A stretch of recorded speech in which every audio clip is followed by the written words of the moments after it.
Olá, pessoal! Hoje estamos aqui com mais um podcast, Será que errei? Assunto, pergunta que nós fazemos todos os dias como pais, professores, profissionais da saúde, educadores.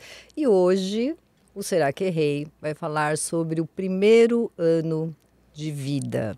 Ano muito importante na vida de um indivíduo, né? É neste ano que uma criança sai, um bebezinho, para, de repente, estar andando, começar a falar, né? Então, é um ano de muitos ganhos no desenvolvimento.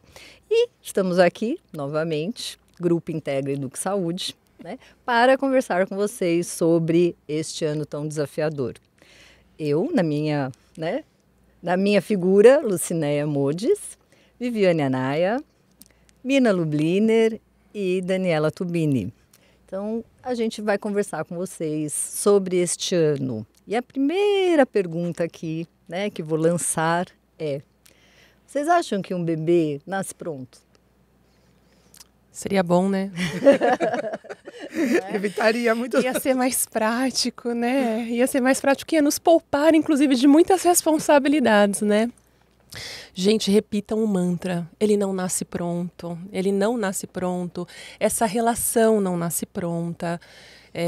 Bom, do ponto de vista animal, inclusive, o ser humano é o filhote que nasce menos pronto, né? Exatamente. Nós nascemos pouquíssimo prontos aí, dependendo completamente do que a gente vai encontrar aqui fora, né?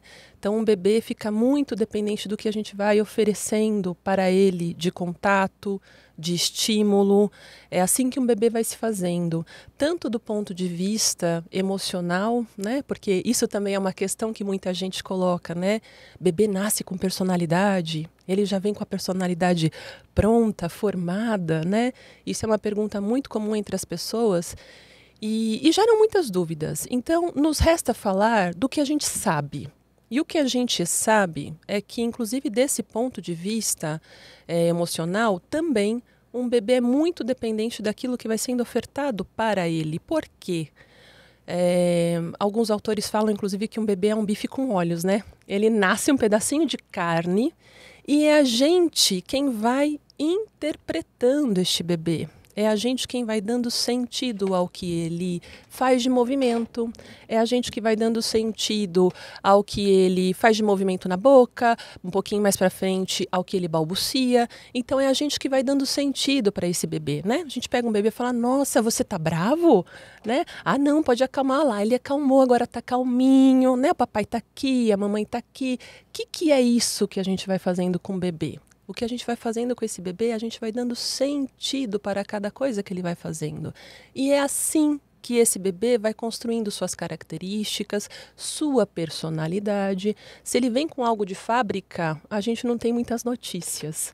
Mas o que a gente sabe é que aquilo que não é de fábrica, aquilo que a gente vai fazendo de investimento, de manutenção, é fundamental para a maneira como essa criança, né, vai se construindo emocionalmente, quais são os significantes que ela vai tirando desse meio para entendendo como ela é. Eu sou bravo, né? Eu sou calmo, eu sou irritado. É assim que esse bebê vai se fazendo. Então, o meio é importantíssimo, né, para a construção dessa relação, o meio é importantíssimo para o desenvolvimento desse bebê, para tudo que vai sendo base para ele se desenvolver do ponto de vista emocional, do ponto de vista motor, inclusive, né? Quando você está falando aí da questão do bebê, né, dessa relação, e dessa relação dele com a mãe, né? Ela vem pronta também? Você acha que veio, que se formou totalmente aí no período da gestação? Ou isso também tem que ser construído a partir, né, de uma interação, de um vínculo? Como é que é isso? Como é que, na tua opinião, você entende esse processo? Entendo que na gestação a gente se relaciona com a gravidez.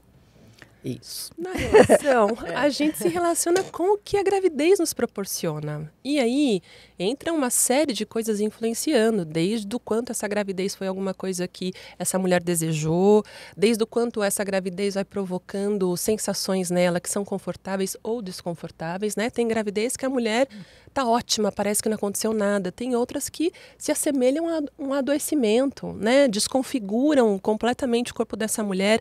Então, na gestação, a gente se relaciona com a gravidez, com as sensações que a gente tem. E naquele momento, nós estamos nos relacionando com o que a gente idealiza desse bebê, né? A gente imagina, todos nós, imaginamos o bebê que virá fisicamente, emocionalmente, quais vão ser as características dele. Quando um bebê nasce, aí começa a possibilidade dessa relação ser construída com esse bebê. Muita gente fala desse amor mágico, que tudo bem, eu não desconfio que ele é verdade para muita gente, né? Para muitas mulheres, talvez esse amor materno seja mágico mesmo, seja um encontro quase instantâneo. Mas é regra? Não. É raro acontecer deste amor mágico não aparecer. É raro, mas acontece muito, né? É o que dizem. É muito comum, porque quando aquele bebê nasce, quando aquele bebê está na sua frente, vai te confrontando com tudo que você imaginou, você vai se dando conta de que muito do que você imaginou não se confirma e você vai aprender a conhecer quem é aquela pessoinha e também a começar a se construir como mãe. Quais são as coisas que aquele bebê te desperta de sentimento, de dificuldades, de potência. Então, é a partir daí que existe campo para uma relação se dar. Então, amor materno não é instantâneo. Amor, aliás, do meu ponto de vista, como todo amor, é construção. Não, eu concordo tanto, né? Acho que então a gente, quando nós, né, a mãe está nessa fase da gravidez, ela começa a ter as suas idealizações, né? Então ela está ali se preparando para essa chegada. Realmente não tem relação nenhuma diretamente com o bebê, e sim com a gravidez. Concordo muito com isso. E quando você fala dessa construção do amor, é isso. Cada dia você vai conhecendo esse bebê e você vai ficando mais íntima a ele, né? E aí você vai estreitando os laços. Eu tive sempre essa sensação com os meus filhos, né? Quando, por exemplo, eles passavam dos 3 meses por 4 meses, 5 meses, eu falava, gente, eu tô amando mais, eu amo mais ainda esse bebê. E realmente isso é muito real. Na verdade, você constrói um papel que você não tinha, que é o de mãe. Né? Você era mulher, você era esposa, você era profissional, mas esse papel de mãe, ele é novo. Né, com aquele ser, né, eu acho que nem só mãe, mas a família, né, com aquele novo ser que está chegando e você vai construindo essa relação com ele e no seu papel como mãe. Sim. Isso é muito importante se a gente for pensar, então, que a gente está falando desse primeiro ano, né, onde esse bebê chegou, está fazendo toda essa construção de conhecimento aí, né, da família. Então vamos construir aqui os nossos laços, os nossos vínculos, e aí esse ambiente tem que também estar preparado para ajudar a desenvolver essa criança, né? Nós estamos falando de um cérebro que é um cérebro extremamente maturo, que precisa ser estimulado para se desenvolver. Né? É um bebezinho que nasceu, que ainda não tem quase nada de movimentos, vai ter que ganhar. E a gente precisa falar desse ambiente, o quanto ele é importante nesse processo, não só, né, da interação e dessa construção do vínculo, porque quando você diz, nossa, quando ele vai se desenvolvendo eu amo mais, mas é porque também existe um retorno do bebê. Né? Você faz e esse retorno do bebê vem a partir de uma interação e de uma estimulação que está acontecendo dentro daquele ambiente. Né? Eu acho que as pessoas vão entendendo que é tudo muito natural. Né? Então o bebê vai se desenvolvendo porque neurologicamente esse cérebro vai amadurecendo e ele vai se desenvolvendo. Né? Então ele sai, começa a sustentar a cabeça, como se tudo isso fosse um processo natural. Ele é. Né? Existe o amadurecimento neurológico, que é orgânico, né? Ele vai. Só que o ambiente ele tem um papel super importante, né? Nesse desenvolvimento. Né? Então, se a gente pensar que a criança, quando nasce, ela é um reflexo, né? Porque ela é reflexo, ela não é movimento, ela é reflexo. Ela responde por reflexo, não por ação espontânea, né? Ela responde por reflexo e ela é totalmente sensorial, né? Então, ela é toque, a audição começa a se desenvolver, amadurece a questão visual. Ela não nasce com todos esses sentidos perfeitos. Eles vão se evoluindo durante o desenvolvimento. Então, essa questão do toque, do falar, né, do estar presente, de conseguir olhar as necessidades dessa criança, é isso que vai fazendo com que ela vá saindo do reflexo, né, as possibilidades para que entre nos movimentos espontâneos, quando ela consiga enxergar melhor, ela consiga sentir melhor, ela consiga se expressar melhor, ela consiga identificar as pessoas visualmente, identificar os ambientes naturalmente. Então, assim, esse desenvolvimento neurológico ele vem pelos estímulos externos que a gente vai ofertando para essa criança durante esse desenvolvimento, né? Então, é muito importante que o ambiente esteja apto para estar recebendo essa criança e poder oferecer todas essas possibilidades sensoriais para que do reflexo ela vá para o movimento e do movimento ela vai adquirindo outras questões. E por que vocês acham, que eu acho que era importante a gente trazer isso, que isso vem mudando nas crianças atuais, né? O que é que fez com que é o mesmo cérebro, certo? Desmielizado ao nascer e que precisa ser mielinizado a partir dos estímulos, né? O mesmo dos nossos cérebros há 40 anos atrás, e a gente percebia que as crianças se desenvolviam melhor do ponto de vista motor do que a gente vê hoje. Talvez a gente não tivesse tantos problemas, né, que a gente vê nas escolas, de transtorno de coordenação motora, de dificuldades motoras gerais. O que a gente pode comentar aqui hoje, de que a gente está vendo modificar dentro do ambiente? A gente está falando de estímulo. Teoricamente, né, uma casa que tem uma televisão ligada, está tendo um estímulo auditivo, mas isso basta, né, ter os estímulos do ambiente, estarem presentes? Porque senão a gente pode partir do princípio que se eu ligar uma televisão, está tendo um estímulo auditivo e um estímulo visual, né? E por que isso não alcança na criança? O que é que precisa mudar nesses primeiros 6 meses para que a gente possa ter esse desenvolvimento onde a gente está dizendo, eu tenho um bebê que é totalmente sensorial, do que ele precisa efetivamente dessa família, né? Eu acho que assim, hoje a gente tem alguns conceitos, né, no sentido de antigamente a gente deixava as crianças mais livres no sentido de poder realmente explorar, né? A questão segurança, doença, sujeira, mesmo a questão da televisão. Se tinha uma possibilidade, os nossos pais, né, talvez até por menos informação, possibilitava para a gente mais possibilidades de explorar, né? Repetimos as palavras, mas a gente tinha uma liberdade, assim, apesar da criança ficar mais presa, né, nos cobertores, né, que as pessoas prendiam, mas a gente tinha mais liberdade de ir para o quintal, de engatinhar, né, até de explorar as coisas. Hoje, eu acho que os brinquedos não eram tão estruturados. Na verdade, você tinha pouco brinquedo. As pessoas não tinham brinquedo, né? Você brincava com a panela, você brincava com o tupperware, você ia no armário. Você não tinha o brinquedo que já encaixava os blocos, você não tinha a sua área de brincar. A casa era a sua área de brincar, né? Tudo era a possibilidade de explorar. E eu acho que tem uma questão também, né? Hoje, as crianças vão muito mais cedo também para o ambiente escolar, que é um ambiente também cheio de possibilidades, super de ofertas, mas também um ambiente mais controlado, né? Então, você também acaba trazendo muitos estímulos direcionados. E para a criança desenvolver, você tem que dar o estímulo, mas tem que ser muito dela também, de ir atrás daquilo que ela precisa, daquilo que ela quer, daquilo que ela ficou curiosa para descobrir. E acho que tem que ter uma tolerância, né? Porque você tocou num ponto, a Lu também, da questão sensorial, assim. Criança, a gente vai desenvolvendo as partes sensoriais, né? E a criança, num primeiro momento, é muito toque, né? Ela precisa do toque do outro para se sentir acolhida, para se sentir amparada, né? Por que criança gosta de colo?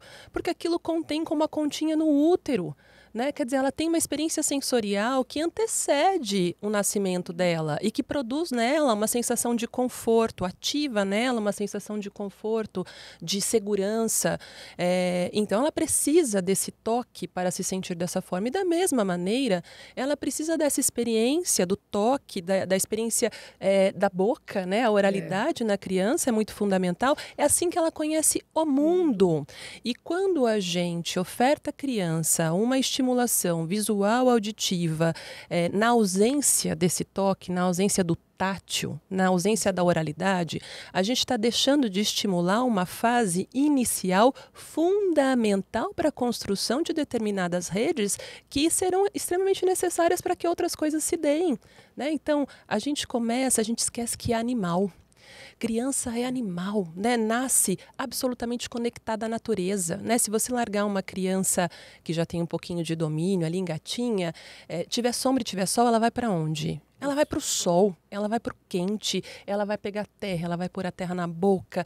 Criança é absolutamente conectada a essas coisas primitivas e isso não é uma bobagem, isso é essencial para o desenvolvimento. E a gente tolera pouco isso hoje em dia, né? E eu acho que, como a Mirna falou, esse excesso de informação, então, né, o estímulo ele é fundamental para esse desenvolvimento, né? Mas que tipo de estímulo? Também se eu colocar um ambiente onde ele está com muito, como você falou, né, televisão, mas eu estou falando um estímulo preparado para o bebê mesmo ali. Colocar o tapetinho, colocar os móveis coloridos. Então, qual o nível dessa informação? Ou se eu vou colocar, ou só se eu deixar ali bisbilhos, né, que são materiais da natureza, ali onde eu tenho uma folha, alguma coisa. Claro que para um bebê de 1 mês, 2 meses, não. Mas aquele estímulo visual, ele é menor, mas talvez ele é mais atraente. Porque o excesso dessa informação, eu acho que também está fazendo com que eles fiquem sobrecarregados de informação. Porque quando se fala em estimulação, as pessoas pensam em quantidade. Exato. Né? Não, precisamos estimular visual, auditivo, tátil, sinestésico, tudo ao mesmo tempo. Né? E aí... E outra coisa, e fora só que tem esse excesso de estímulo, mas acho que é um ponto importante a tocar, por que eles estão indo, né, vem diferente, por que eles estão com uma questão motora diferenciada dos anos anteriores, é porque também tem um excesso de proteção. Né? Eu acho que isso também a gente precisa levantar em pauta. Então, eu ofereço aquele estímulo, mas se ele engatinha mais um pouquinho do que... Então, eu acho que ao observar natural, o olhar ativo. Então, o bebê, no momento que ele vai chegar ali, no momento que ele vai começar a se rastejar, deixa ele se rastejar, deixa ele explorar, deixa ele investigar. Então, eu acho que ainda tem esse excesso de proteção, está em excesso. Eu acho também. que os pais estão deixando as crianças se arriscar menos. Né? O ambiente, ele acaba sempre tudo muito protegido. Então, vamos proteger na quina, porque não pode bater a cabeça, não pode se sujar. E aí você antecipa coisas, né? Quer dizer, ele teria que se rastejar, ele teria que engatinhar, você vem e coloca logo um andador, que inclusive tem toda uma parafernália para a criança não bater nas quinas e não sei o quê. Mas aí você antecipou uma coisa que ele não estava pronto para fazer. E aí você vai ter depois, como a Lu falou, uma questão motora que não está pronta para jogar bola, não está pronta para lidar com a lateralidade, não está pronta. Eu acho que assim, entendendo que a criança precisa, é sempre ação e reação, né? Então você vai dar o estímulo e essa criança vai reagir à frente que você está. Quando você coloca uma televisão ou você possibilita muito esse tipo de estímulo, ele é passivo. E a criança, ela precisa da reação, ela precisa gerar a ação e gerar essa reação, né? Tudo na vida é ação. Ela vai descobrindo qual resultado tem aquela ação que ela fez, né? Putz, aquele brinquedo tá lá, putz, se eu colocar a mão, aí eu vou levar ele para a boca. Então, ela vai gerando ações que vão gerando reações. Ou a gente vai gerando ação e eles vão vindo com reação. E isso é lindo que você fala, né? Porque às vezes a gente se antecipa de querer contar para a criança o mundo que ela tem. Mas a verdade é que a criança precisa descobrir o mundo. Cada criança que nasce precisa descobrir o mundo. E às vezes a gente fica muito avexado de querer contar o mundo. Acho que eu até faço uma pergunta. E como descobrir esse mundo? Como que a gente descobre esse mundo? Mas aí que eu acho que entra um ponto muito importante. O mundo mudou, né? Então, o que eu penso é assim...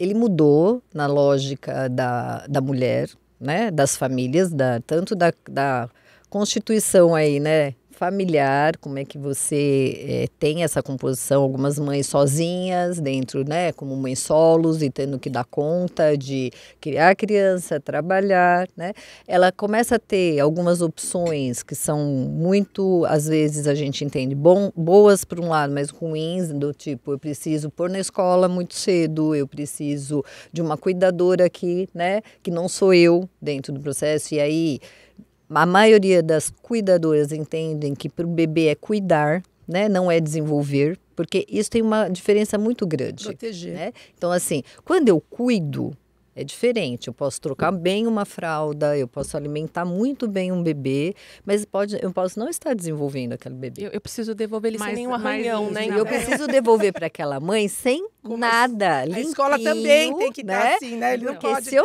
devolver com um arranhãozinho, eu tô na roça, tô na rua, né? Então, assim, essa é a questão do cuidado, é diferente do desenvolver. Porque a cuidadora também tem muita dificuldade em se arriscar a deixar o bebê se desenvolver.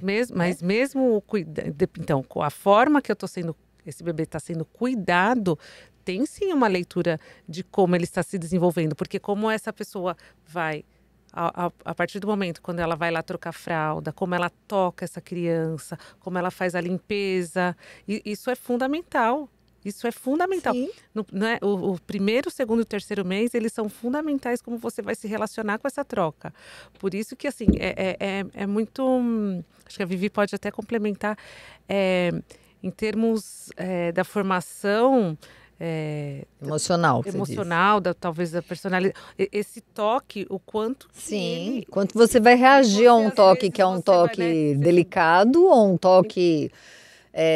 não, a gente não pode dizer grosseiro, mas automático, né? Eu tô fazendo aquele processo de uma forma automática. Eu tenho que trocar essa fralda. Então, mas eu não preciso conversar com ele que eu tô trocando a fralda. 4 meses para a escola, né? Como que elas precisam ser muito bem instruídas, porque você, né, é uma questão assim, de pedir licença. Você está tocando ali num bebê, num corpinho que tem que ser extremamente E eu acho que sinalizar, respeitado. né? Porque, assim, alguém está tocando no meu corpo, mas como é que chama esse corpo? Né? Que parte que eu tô falando? Olha, eu tô trocando, vou limpar o seu bumbum. Eu tô dando para ele um vocábulo, né? Porque, na verdade, a criança vai aprender a falar dessa maneira. Ela vai precisar dessa memória, dessa informação. E a brincar, né? Porque, veja, essa ideia, né? A gente chama de libidinizar um corpinho, né? A gente vai dando sentido a ele e a gente vai fazendo essa criança entender que aquele corpo interessa ao outro, interessa ao mundo.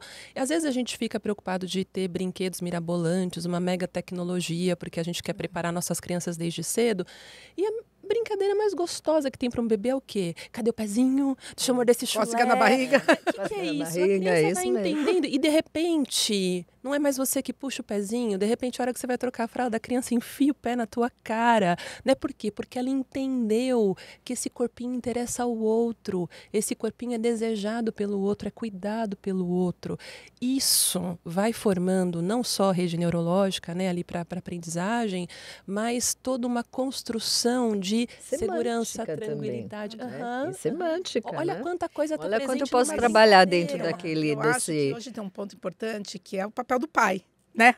Na nossa, né? Hoje o pai é muito ativo nessa relação, muito convocado, nesse cuidado. Eu acho mais convocado do que ativo. Não, mas você tem, eu acho que você tem pais hoje que assumem também esse papel que antes tinha muito da mãe. Sim, é verdade. Até no cuidado do bebê. A gente vê isso né? mesmo. Então hoje você tem duas, né? Porque antes tinha muito a questão da mãe. Era a mãe essa figura. Sim. Hoje você tem a introdução desse pai. Também nessa relação. Por isso que eu acho que ele tem que ser mais bem trabalhado também, assim, não trabalhado, mas mais permitido, né? Porque o homem, o fato dele ter um toque diferente, né? Às vezes mais pesado. Eu vejo, às vezes, ele fala assim, não quero trocar, porque senão eu tenho medo de machucar. Né? E ele também tem que ser desenvolvido a esse toque mais leve, a essa conversa do bebê e ser permitido. Muitas vezes eles pegam o bebê, não, troca você, né? Porque eu não sei trocar. Vai ter uma brincadeira mais bruta, que é importante. Que também é importante. A mãe fala, não vai machucar, mas também é importante. Porque essa brincadeira mais vestibular. bruta que vai dar a percepção proprioceptiva, a percepção da criança no espaço, né, dela no espaço. Então ela vai rodar, ele vai jogar para cima, né, vai mobilizar essa criança mais motoramente mesmo, né? Questão vestibular. Então, esse papel desse pai também é muito fundamental, até pelo perfil do homem, né, dessa coisa mais bruta. Sim. Né, na questão desse lidar. Sim. E mais prático. É um toque também, diferente, que é necessário. E mais prático, né? Porque o homem é mais prático. E que é uma... Você vê, a gente começou falando da questão da construção, né? Então, a mulher se relaciona com essa gestação. Claro que essa gestação impacta na relação com esse bebê. Essa relação de amor vai sendo construída. Quando essa relação dá muito certo, também a gente corre um outro risco, que também é a centralização desse amor, né? Dessa mulher achar que ela é a única capaz de cuidar e de atender, né, este bebê da melhor maneira possível. E às vezes fica muito difícil a entrada de outra pessoa, inclusive do pai, né? Às vezes a gente tem, claro, pais que se eximem disso, né, e nem querem tentar. Tem pais que pedem por isso, mas que também são desautorizados. Então, amar é uma baita dificuldade, né? Porque você tem que conectar, mas você também tem que saber a hora de sair, de permitir que o outro também construa amor.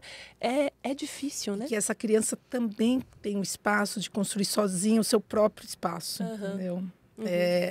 Às vezes a gente está muito, hoje, a gente é muito bombardeado com a questão de que você tem que estimular para o seu filho poder ser uma pessoa inteligente. Você tem que super estimular para que ele possa ter um super desempenho. Né?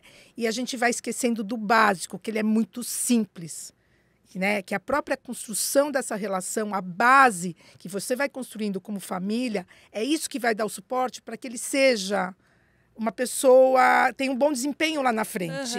Não necessariamente o excesso de estímulos. E eu acho que isso que você está falando, Mia, é tão importante, porque, na verdade, tem a questão do excesso e também tem a dificuldade, né, quando você fala do básico, de observar cada criança. Porque parece que todo mundo precisa do mesmo pacote, né? Isso. Então, assim, então eu preciso que ele seja bem-sucedido. Então, todo mundo tem que ganhar o brinquedo igual da Fisher-Price, que encaixa naquela idade. Não, pode ser que tenha criança que está mais adiantada que aquilo, ou que a necessidade dela é mexer na Tupperware lá. E né? isso que é dele que ela gosta. Prestar atenção, né? Prestar em cada atenção. criança. Outro dia eu vi uma cena, isso me chamou muito a atenção, porque era uma criança muito pequenininha, bem pequenininha mesmo, sei lá, 1 ano e meio, eu acredito, julgo, entre 1 ano e meio e 2. Numa piscina de bolinha. E ela estava ali com uma pessoa cuidando dela e, de repente, essa criança começou a pegar várias bolinhas coloridas da piscina e trazer. Ela estava brincando, ela queria pegar e tacar para lá e coloca dentro da piscina e tira da piscina. E, de repente, o adulto que estava junto começou 1, 2, 3, 4. Quer dizer, a criança não está nem aí para matemática. Quer contar. 1 ano e meio. Ela quer jogar, mas às vezes a gente fica nessa necessidade, que a Mirna estava dizendo, que você falou, de tentar fazer ela ser produtiva, né? E aí eu começo a introduzir a ideia do produtivo num momento que ela nem só interativo. Tá aí. Você só precisa brincar. Isso. Né? E às vezes a criança precisa brincar sozinha. Ela não quer você para brincar com ela. Ela não quer que você conte para ela. Ela simplesmente quer você do lado dela. Mas tem uma necessidade de ficar sempre se certificando se ela está aprendendo. Então, isso que você falou é muito interessante, né? Ela trouxe a bolinha para você. O que ela queria? Que você jogasse de novo, para ela ir lá buscar. Não, você fica assim, que cor é essa? Isso! Que cor é? Não, vamos contar. Verde, amarelo. Aí a criança, eu só queria jogar. O que essa louca tá fazendo? Doida, eu só tava querendo jogar aquela bolinha, agora ela quer que eu conte e fale a cor, né? Então, daqui a pouco também se é redonda, quadrado, isso é um círculo, olha só. É uma pressa, né? pressa. Mas a gente tá muito nesse movimento, E né? eu acho que assim, também, né, se hoje a gente consegue falar do bebê, falar de todo esse desenvolvimento, a gente teve muitas contribuições teóricas, né? A gente teve diversos aí. A gente pode falar do Freud, Piaget, Melanie Klein, pode falar de Montessori, Pickler, Malaguzzi. E cada um, claro que, assim, acho que a base principal sempre foi Freud e Piaget, né? Que são os grandes precursores aí, que falam muito desse desenvolvimento infantil. E cada teórico foi abordando assim a sua linha. Então a gente teve uma fase no âmbito educacional, teve uma fase educacional lá anos 90, mais ou menos, onde a gente entende aqui estimular, mostrar cores e vamos colocar figuras. Isso ia estimular muito o bebê. Mas hoje a gente também já vem repensando algumas coisas que volto também, né, na observação, saber fazer a leitura desse desenvolvimento. Né? Você não precisa o tempo inteiro ter uma fala de intervenção, mas só o fato de você estar parada e olhando, olhar e ver, fazer a leitura desse, né? Isso está sendo tão falado hoje nas escolas. Tem muitas escolas hoje utilizando essas práticas pedagógicas, utilizando essas abordagens, assim, de que só fique como o papel de observador. Está se perdendo o espontâneo. Essa é a grande questão. É a troca, né? Aquela troca natural que é do ser humano, não é? Por exemplo, eu costumo falar muito isso para as famílias, assim. O que mais inibe uma criança é você fazer perguntas, certo? Porque a pergunta, ela é questionadora. Então, você quer ajudar no desenvolvimento, por exemplo, sei lá, da fala, você entra dentro do carro, ele entrou da escola, a criança está lá, né? Toda agitada ainda, pensando em tudo que ela fez. Aí você diz assim, como foi na escola hoje? Ela ficou 4 horas na escola, né? Como foi na escola? A criança foi legal, né?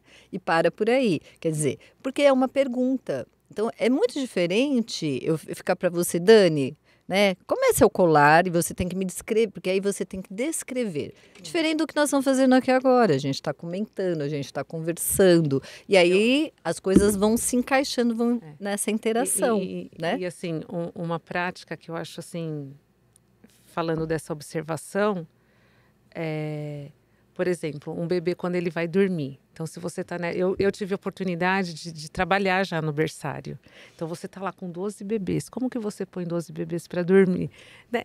Você precisa pôr? Não. Vamos permitir que eles criem mecanismo de dormir sozinho. Vai ter aquele bebezinho que precisa que você dá um acalento, né? Tem aquele que vai dormir com um paninho.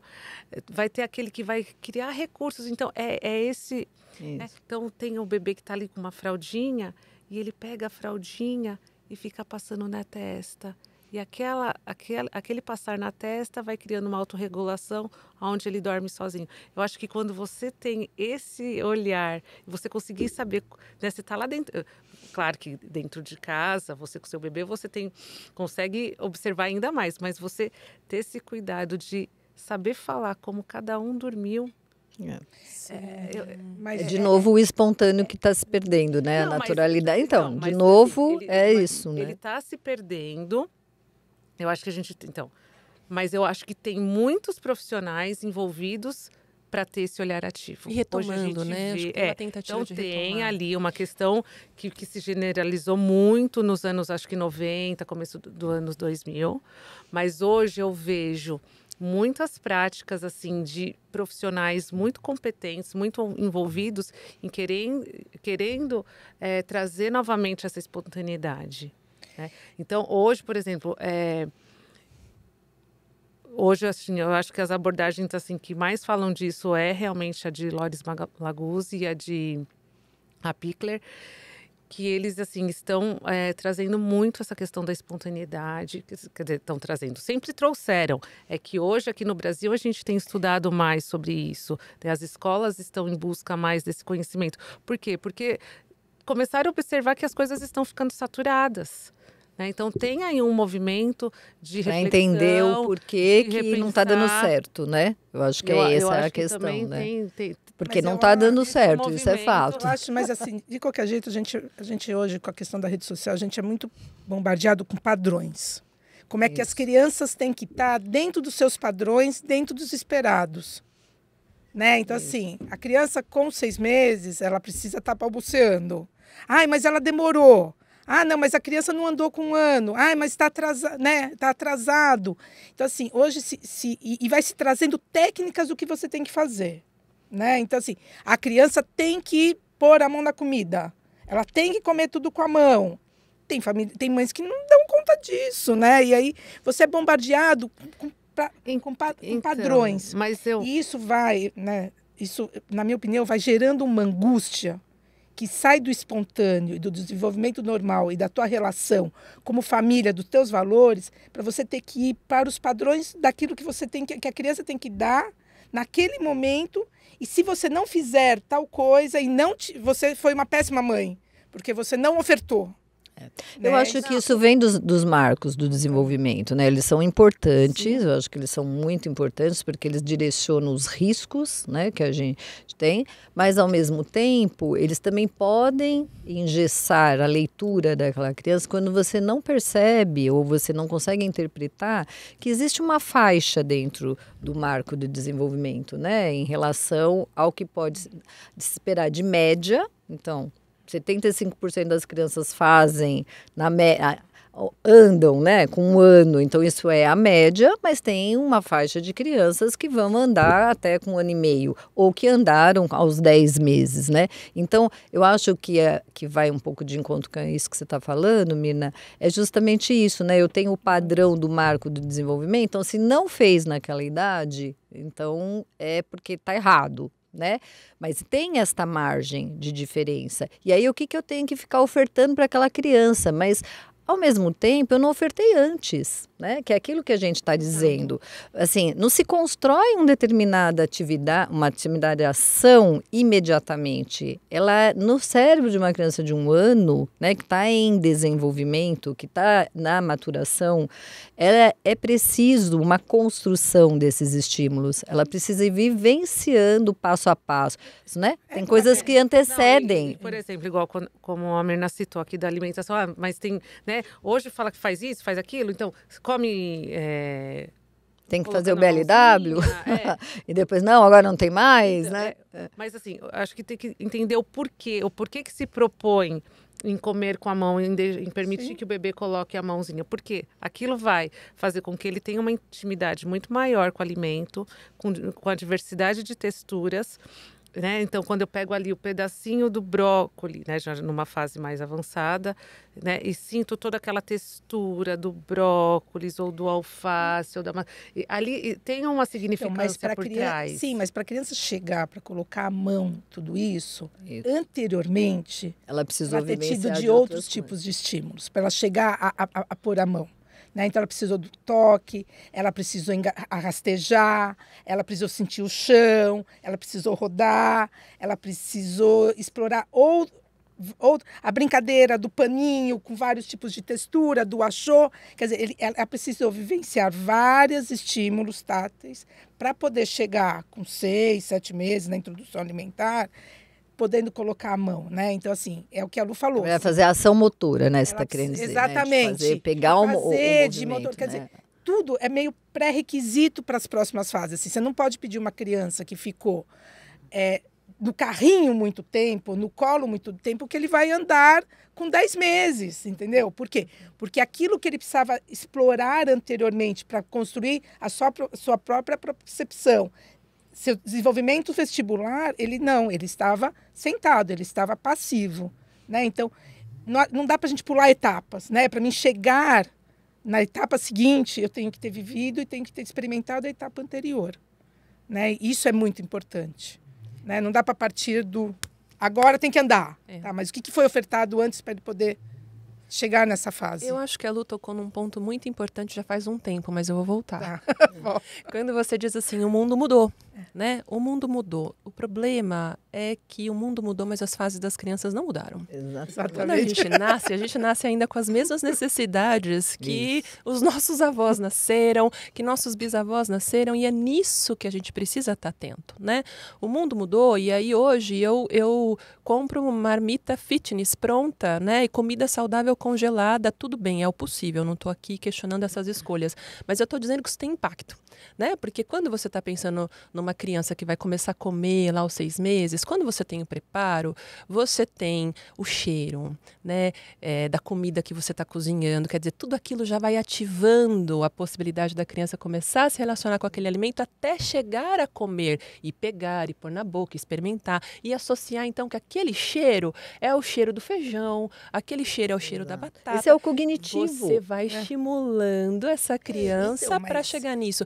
E como o mundo mudou, a gente também mudou os estímulos que a gente fornece. A questão, e eu acho que isso é muito importante, assim, os adultos precisam lembrar que a maneira como uma criança vai se desenvolver passa por nós.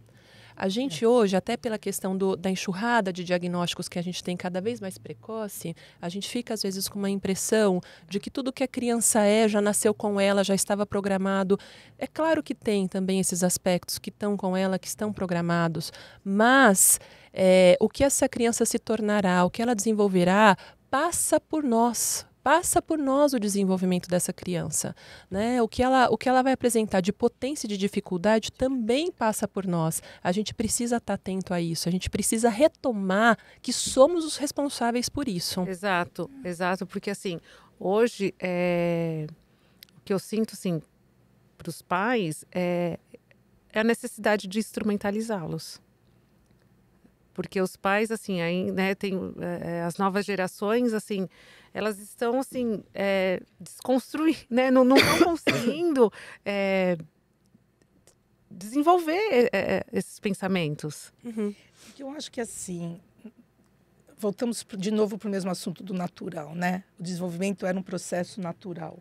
Hoje, o desenvolvimento tem que ser um processo cobrado, porque a criança tem que dar resultado.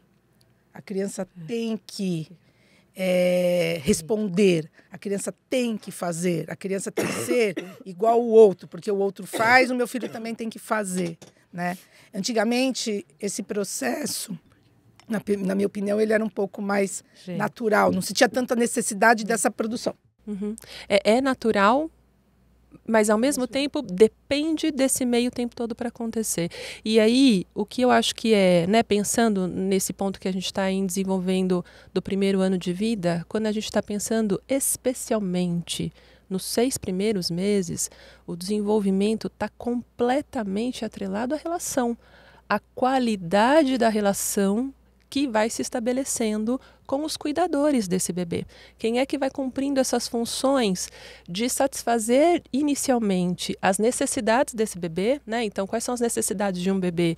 É a necessidade de se alimentar, a necessidade de estar limpo, né? Então, inicialmente são essas necessidades que aos poucos, com a interação, com a troca, com o amor que vai se construindo, vai passando de ser só necessidade para passar a ser vontade. Aos poucos eu vou entendendo a posição que o bebê gosta mais de ficar, a maneira como ele gosta mais desse toque, o colo que ele prefere, né? Então, aí a gente vai começando a passar dessa ideia de um bebê que não tinha nada ainda de tanto para ofertar, como aquele bebê que passa além das necessidades a ter vontade, a ter preferências, a ter novos momentos, né? Quer dizer, os 6 meses marca a introdução de muitas coisas, né? O bebê começa a ter outras funções motoras, o bebê começa a reconhecer as pessoas, o bebê começa a identificar quem é o principal cuidador, é aquele cuidador que ele se afeiçoa tanto e que quando vai embora chora, e aí as pessoas começam...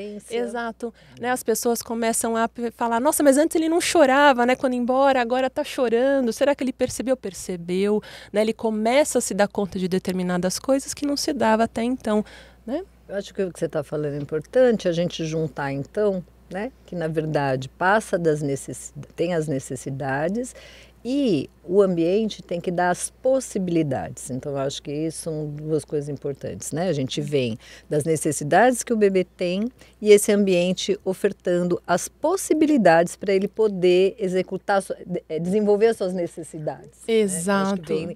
E aos poucos ir percebendo suas vontades, isso, né? Exatamente. Vira um ciclo, né? Exato. Eu tenho uma necessidade, tenho uma possibilidade, vou entendendo a minha vontade. E ele começa a ganhar o mundo, né? Assim, né? Porque ele começa a se movimentar, ele começa a rastejar, ele começa a descobrir as coisas, né? O mundo começa a ganhar outras cores e outras possibilidades. Sim. Aí vem o engatinhar, aí vem essa marcha e ele vai ganhando esse mundo. E eu acho que também abre para uma próxima pergunta, né? Para uma próxima discussão. Né? Quando eu estou falando dessa relação, como me relacionar com esse bebê, começam a vir algumas perguntas que nós, né, enquanto educadoras, mães, nós nos questionamos se estamos fazendo certo ou errado, né? Será que errei? Quando é hora de pegar no colo, eu posso ficar com o recém-nascido no colo, não fico. Se ficar muito tempo, depois ele vai ser manhoso, vai ser chorando, né? Vai ficar chorando. Eu acho que tem tantos assim estigmas assim que já caíram por terra nesse sentido. Quantas vezes é escutado, as famílias escutam, ele vai ficar muito mimadinho, não fique com ele no colo. E esse bebê precisa desse colo, ele precisa desse afeto. Então eu acho que é um ponto importante a discutir, essa questão do colo, sim. Eu vejo esse momento muito importante. E outros temas. Eu acho que você o primeiro ano de vida que você vai se construindo como mãe, né, como pai, é muitas dúvidas, né? E todo mundo sempre tem uma opinião e você tá sempre, alguém tem alguma coisa para te trazer. E a tua falta da experiência, né, você vai se perdendo muito naquilo que é o certo, naquilo que é errado. E na verdade eu acho que a construção é você com seu filho, é da família com aquela criança. Não, e não toda aquela influência que você... Exatamente, não uma regra. Se aquela família achar que ela vai ficar com ele no colo, vai ficar no colo. Aquela vou deixar no berço, vai chorar mais um pouquinho. Mas é difícil, né? E a gente fica naquela pergunta, será que errei? Ou será que eu estou fazendo certo? Bom, então como é que a gente vai resumir esse nosso encontro? Quais são as palavras que você diria de pontos-chaves do primeiro ano de vida? Primeiro ano de vida é construção de relação. Eu acho que esse é o fundamental, uma construção de relação, é um momento em que os adultos precisam se responsabilizar por como vão cuidando desse bebê, é uma construção de relação de amor, é uma construção de um ambiente que possa fornecer a esse bebê os estímulos necessários para ele ir apresentando novas aquisições, usar as potencialidades que ele tem. É um momento de se conhecer. Esse primeiro ano de vida, eu digo até que depois da maternidade, eu entendo as festas homéricas que os pais querem fazer, né, para os filhos, porque às vezes fazem festas que muita gente pergunta, mas o bebê não está entendendo nada, por que vocês estão gastando esse dinheiro?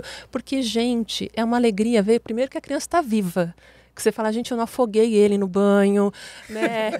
Eu não afoguei ele no leite. Engasgar quando eu fui dar comida para ele. Aquele dia que esguelou a cabeça e eu catei logo, né? Nossa, que bom que não quebrou o pescoço. Primeiro que você comemora que o bebê tá vivo, né? E segundo, porque você comemora a construção dessa relação. Você está comemorando o encontro que você está tendo com a maternidade, com a paternidade e com aquele serzinho que saiu daquela situação que era, né, um bebê que só dormia e chorava, para um bebê que passa a reagir, a reconhecer sua voz, a reconhecer... Seu cheiro ele já reconhecia, né? Mas o seu toque, que aprende a manifestar saudade, falta, que começou a um encontro daquilo que ele quer, porque antes ele tinha só que chorar, agora ele já consegue se rastejar e pegar, né, que começa a sentir o sabor das coisas. Então é uma comemoração desse salto que é você sair de um bebê que não faz quase nada, né, além de xixi, cocô e chorar, para ir para uma criança que às vezes engatinha, já se rasteja, alguns já andam, começam a balbuciar, então uma comemoração desse salto e desse encontro. Né? Muitas conquistas, né? São muitas conquistas. Sim. Então acho que a gente pode dizer aí, para deixar do primeiro ano, construção, vínculo, afeto, vivência, possibilidades, né? Experiências, ofertas, estímulos, né? natureza. Natureza, caramba. Não é à toa que o cara sai do nada para o tudo em um ano, né? Ele precisa de muita salto, coisa. Né? Ele precisa um amadurecimento muito grande do bebê e da gente família, como família. Sim. Bom, gente, chegando ao fim. Chegamos então. Chegamos ao fim.